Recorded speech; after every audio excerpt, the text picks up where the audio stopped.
Hello student, आपका mathematics point में स्वागत है। और अभी जो हम लोग का टारगेट चल रहा है वो चल रहा है UG semester 2 unit 1 successive differentiation base. इसमें कि हम क्रमशः जो है वीडियो अपलोड करते जा रहे हैं और आप जाके प्लेलिस्ट में देख सकते हैं अगर नहीं देखे हैं तो। चलिए आज हम लोग जो स्टार्ट करेंगे लेक्चर 8। बोले थे कि लेबनिज थ्योरम बेस जो है कल हम लोग का लगभग कंप्लीट हो गया, चूँकि 4 से 5 प्रॉब्लम किए और लेबनिज थ्योरम प्रूफ किए।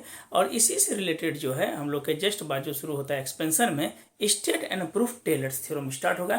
हम लोग टेलर्स करेंगे, इससे रिलेटेड 4 से 5 प्रॉब्लम करेंगे। फिर इसके बाद मैक्लोडियन सीरीज करेंगे, इससे रिलेटेड 4 से 5 प्रॉब्लम करेंगे। इसके बाद यूनिट 1 का जो सक्सेसिव डिफरेंशिएशन है वो कंप्लीट हो जाएगा। और एक चीज बोलना था कि वीडियो को लाइक जरूर करिए, कमेंट लिखिए, जो कि ताकि हम भी अप्रिशिएट होंगे बनाने में, फिर मजा आएगा। तो चलिए आज हम लोग जो स्टार्ट करेंगे state and proof Taylor's theorem. थोड़ा सा इसके लिए ब्रीफली संक्षेप में दे देते हैं कि ये एक इंग्लिश मैथमेटिशियन थे, ब्रूक टेलर नाम था, BROOK, ब्रूक टेलर। 1665 से 1731 तक इनका पीरियड था। जनरली इसमें जो पढ़ना है कि हम लोग किसी भी फंक्शन को एक्सपेंशन जो करते हैं तो मैक्सिमम नंबर तक n के बाद जो अगर एक्सपेंशन करेंगे तो वो किस तरह करेंगे, ये चीज़ मेनली टेलर्स में पढ़ते हैं। थोड़ा सा प्रूफ बड़ा है तो इसको थोड़ा सा टाइम लगेगा। हमको लगता है कि एक वीडियो आज कंप्लीट जो है टेलर्स थ्योरम पर ही हम लोग डिस्कस करेंगे। तो चलिए आज हम लोग स्टार्ट करते हैं। पहले इसके स्टेटमेंट्स को समझेंगे, स्टेटमेंट के बाद इसका प्रूफ क्या है ये चीज़ कंप्लीट करेंगे। इसके बाद पुनः जो वीडियो आएगी उसमें से 2 वीडियो और आएगी तो टेलर्स कंप्लीट हो जाएगा। चलिए स्टार्ट करते हैं। चलिए आगे बढ़ते हैं हम लोग। चलिए आगे बढ़ते हैं। देखिए जनरली स्टेट एंड प्रूफ कौन सा थ्योरम कहता है तो टेलर्स थ्योरम कहता है। तो समझिएगा मीनिंग कि स्टेटमेंट इसका क्या बोलता है कि लेट f(x) कोई फंक्शन है ऑफ x का। ये स्टेटमेंट थोड़ा सा हम इसको समझा देते हैं कि f(x) कोई फंक्शन है किसका, x का। इफ द फंक्शन, अगर उस फंक्शन को हम लोग x + h तक एक्सपेंड करते हैं, मतलब बढ़ाते हैं, तो वो कैसा सीरीज होगा तो CGT होगा। CGT का मतलब होता है कन्वर्जेंट सीरीज। कन्वर्जेंट सीरीज कहते हैं किसको कि अगर लिमिट हम लगाए x टेंडिंग टू इन्फिनिटी और वो वैल्यू कैसा आ जाए, फाइनाइट आ जाए, तो ऐसे सीरीज को हम लोग कन्वर्जेंट कहेंगे। और लिमिट लगाने के बाद अगर उसका रिजल्ट है इनफाइनाइट हो, सॉरी लिमिट लगाने के बाद उसका रिजल्ट अगर फाइनाइट आता है तो वो उसको हम लोग बोलेंगे। देखिए अगर लिमिट लगाने के बाद अगर उस फंक्शन का रिजल्ट फाइनाइट हो तो उसको हम लोग बोलेंगे कन्वर्जेंट सीरीज। और अगर लिमिट लगाने के बाद उस फंक्शन का रिजल्ट इनफाइनाइट हो जाए तो ऐसे सीरीज को हम लोग कहते हैं DGT, दैट मीन्स की डाइवर्जेंट सीरीज। तो सीरीज का 2 पार्ट कर दिया, कन्वर्जेंट आ गया समझ में और डाइवर्जेंट आ गया। अब देखिए क्या बोलता है, यदि कोई फंक्शन फंक्शन किसका है, x का है। If the function f(x + h) can be expanded in a convergent series of a कैसा पावर हो तो पॉजिटिव इंटीग्रल पावर। इसका मतलब क्या हुआ कि देखिए h पे पावर 1 है, h² है, h³ है, इस तरह से पॉजिटिव पावर क्या लिखें, integral power of h, then that expansion is. देखिए इस एक्सपेंशन को देखिए, तो ये जो एक्सपेंशन होगा f(x + h), f(x + h dash बटे factorial 1 into f dash x, h² बटे factorial 2 f double dash x, h³ बटे factorial 3 f triple dash x up to dot dot h पे पावर n बटे factorial n fn x plus dot dot. देखिए हम लोग पढ़े थे nth derivative, Lebanese nth तक ही था, लेकिन इसके बाद भी ये फंक्शन जो है चलते रहेगा। तो ऐसे फंक्शन ऑफ सीरीज को हम लोग क्या बोलते हैं, टेलर्स थ्योरम। एक्चुअल में टेलर्स कहाँ के थे तो वो इंग्लिश के मैथमेटिशियन थे। एक्चुअल में उनका नाम जो था वो ब्रूक टेलर था।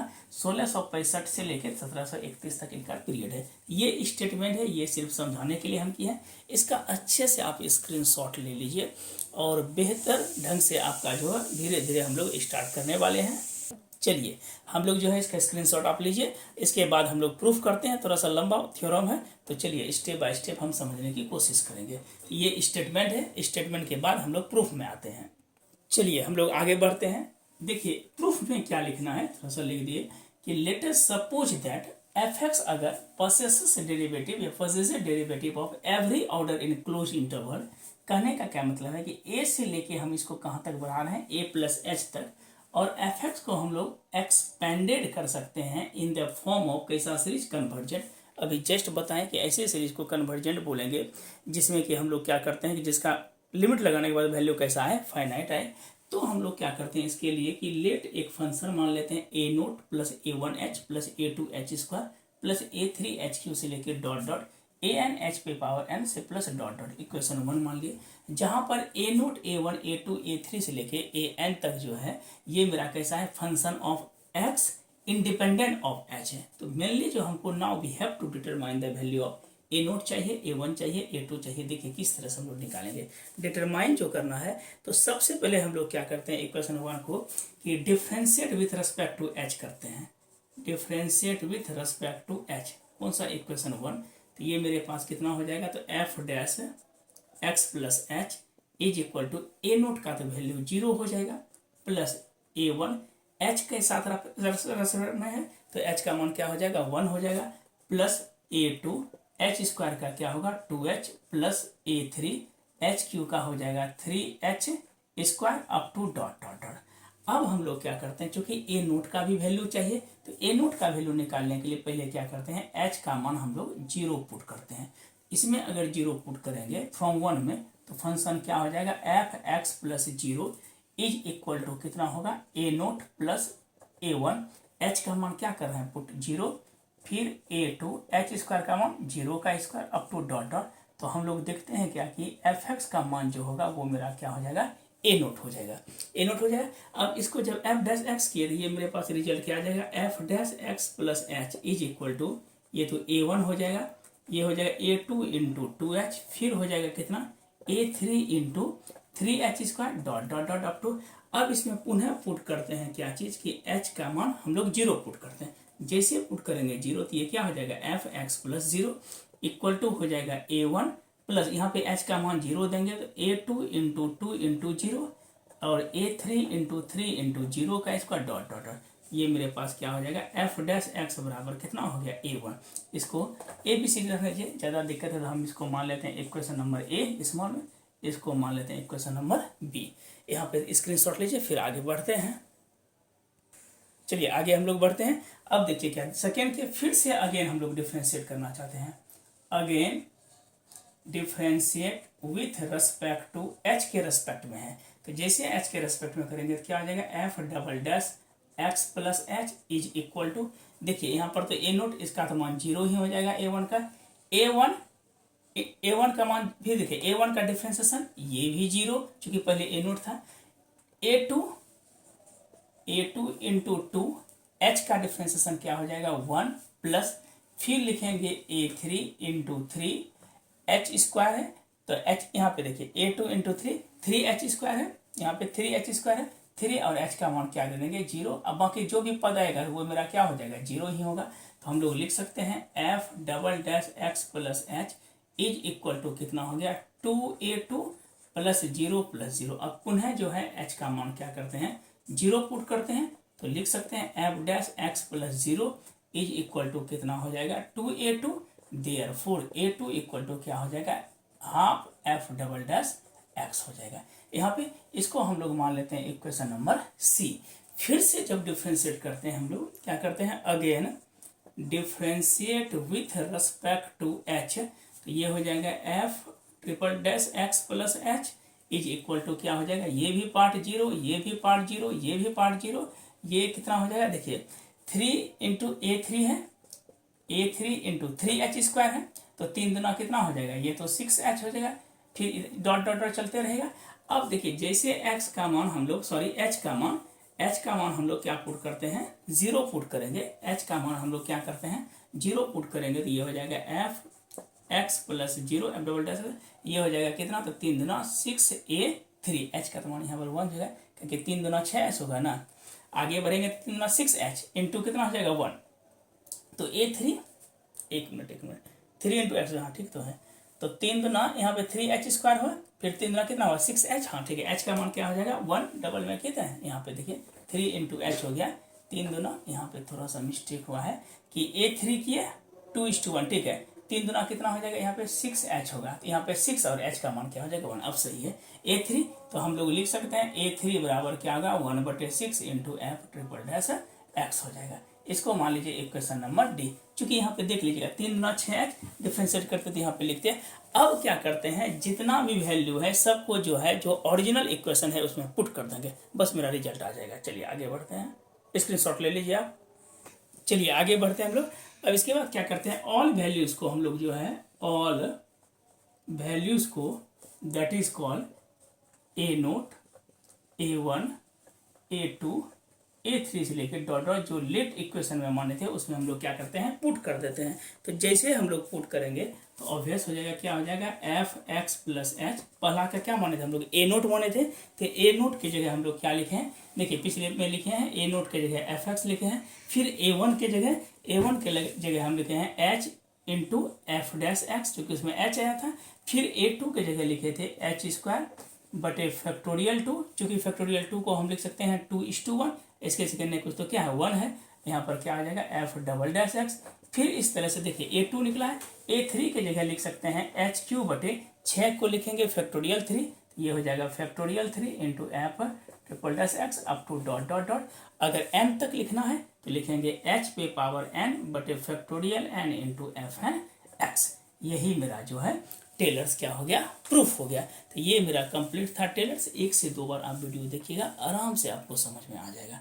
तो ये मेरा कंप्लीट हुआ टेलर्स। और कभी कभी एक चीज पूछ देता है ऑब्जेक्टिव में टेलर्स के बारे में कि अगर मेरा वैल्यू जो है थीटा का मान अगर 0 और 1 के बीच में हो तो कंडीशंस क्या लिखता है, R n equal to R n, sorry यहाँ पे लिख देते हैं कि थीटा का मान अगर तो ये लिखते हैं R n is equal to h पे पावर एन बटे factorial f n a plus theta h. यहाँ पर क्या लिखते हैं, ए प्लस थीटा एच या एक्स प्लस थीटा एच भी आता है, कहीं ए भी लिखता है कहीं एक्स भी। तो ऐसे फंक्शन को हम लोग कहते हैं टेलर्स रिमाइंडर थ्योरम। ये कभी कभी ऑब्जेक्टिव में पूछता है कि इस तरह के जो स्टेटमेंट्स आता है उसको हम लोग क्या बोलते हैं, तो टेलर्स रिमाइंडर्स थ्योरम। चलिए अब देखना है कि हम लोग का टेलर जो है कब फेल्योर होता है, और एक प्रॉब्लम करवाते हैं इसके रिमार्केबल कंडीशन में। चलिए आगे बढ़ते हैं। यहाँ पे देखिए failure of Taylor series. Taylor series जो है कब इसका टेस्ट फेल करता है, यदि एफ एक्स या एनी ऑफ इट्स डेरिवेटिव्स कैसा हो, इन्फिनाइट हो, और फंक्शन जो है वो नॉट कन्वर्जेंट हो, CGT नहीं हो। तब एक एग्जांपल हम लोग लेते हैं, जैसे मान लीजिए कि एफ एक्स बराबर एक्स इंटू ई पे पावर एक्स लिखिए। ये फंक्शन है, कहता है कि वेयर जहाँ पे एक्स जो है वो नॉट इक्वल टू 0, तो कहता है कि इसमें टेलर्स को अप्लाई कीजिए। तो सबसे पहले टेलर्स में हम लोग अभी जस्ट लिखे थे एफ एक्स प्लस एच, ये फंक्शन क्या होता है F x plus H into F dash x plus होता है एच स्क्वायर बटे factorial 2 F double dash x. इस तरह से फंक्शन चलते रहता है। अब देखिए इस फंक्शन को पहले तो हमको चाहिए एफ डैश एक्स। जैसे हम एफ डैश एक्स करते हैं ये मेरा फंक्शन कितना हो जाएगा, देखिए एक्स इंटू क्या लिखा है, सॉरी ई पे पावर 1 बटे एक्स है सिर्फ। देखिए तो हम इसको क्या लिखेंगे, ई पे पावर एक्स है, तो ई पे पावर एक्स का जो हम डिफ्रेंशिएट करेंगे ई पे पावर एक्स है, तो चूंकि डायरेक्ट तो होगा नहीं, क्योंकि एक्सपोनेंशियल पे पावर क्या है 1 बटे एक्स है। तो इसका जैसे हम डिफ्रेंशिएट करेंगे एफ डैश एक्स, तो ई पे पावर एक्स का तो ई पे पावर एक्स ही होगा, और इंटू 1 बटे एक्स का क्या होगा 1 माइनस 1 बटे एक्स स्क्वायर। तो हम इसको अरेंज अगर करेंगे तो माइनस 1 बटे एक्स स्क्वायर इंटू क्या हो जाएगा ई पे पावर 1 बटे एक्स। अब हम लोग को चाहिए क्या, चूंकि रिजल्ट के अकॉर्डिंग चाहिए एफ डैश 0, यहाँ पे condition x is not equal to 0, मतलब यहाँ पे एक्स का मान 0 रखेंगे तो ई पे पावर 1 बटे 0 इन्फिनिटिव हो जाएगा। और हम लोग जानते हैं कि ई पे पावर इन्फिनिटिव जो है क्या हो जाता है, इन्फिनिटिव को टेंड करता है। अब इस जगह देखिए क्योंकि इस कंडीशन में दिया डिफ्रेंशिएट करने के बाद चूंकि एफ डैश 0 तो हमको चाहिए, तो लिखेंगे 1 माइनस 1 बटे 0 का स्क्वायर इंटू 1 बटे 0। तो ये तो हम लोग जानते हैं कि 1 बटे 0 क्या हो जाता है, ये इन्फिनिटिव के केस हो जाएगा। और जैसे इन्फिनाइट का केस हो गया तो हम लोग जानते हैं इन्फिनाइट जो है कन्वर्जेंट ना होकर क्या हो जाता है, डाइवर्जेंट होता है। इसलिए इस जगह केस जो होता है क्या हो जाता है, फेल्योर हो जाता है। तो इसलिए टेस्ट जो है यहाँ पर मेरा क्या चल जाएगा, फेल कर जाएगा, तो टेलर्स नहीं लगेगा। एक सवाल और दिखाते हैं कि एफ एक्स बराबर अगर रूट एक्स हो, तो देखिए क्या इसमें जैसे हम लोग एफ डैश एक्स करेंगे तो रूट का क्या हो जाएगा 1 बटे 2 रूट एक्स। फिर अगर एक्स का मान 0 देंगे तो 1 बटे 2 रूट 0, तो 1 बटे रूट 0 का वैल्यू क्या होगा 0, 0 इंटू 2 0, तो ये भी मेरा इन्फिनाइट हो गया, तो इसमें भी टेलर्स नहीं लगेगा। तो जनरली आज जो हम लोग पढ़े कि टेलर्स थ्योरम क्या होता है, इसके स्टेटमेंट्स को हम लोग सीखे। स्टेटमेंट के बाद सीखे कि टेलर्स में क्या क्या कंडीशन होता है, कब फेल्योर करता है। तो चलिए आज हम लोग इतना ही रहने देते हैं, और नेक्स्ट जो वीडियो होगा इससे रिलेटेड प्रॉब्लम होगा। तो आज के लिए इतना ही रहने देते हैं। Thank you watching the video, और वीडियो को लाइक और सब्सक्राइब जरूर कीजिए। तो धन्यवाद।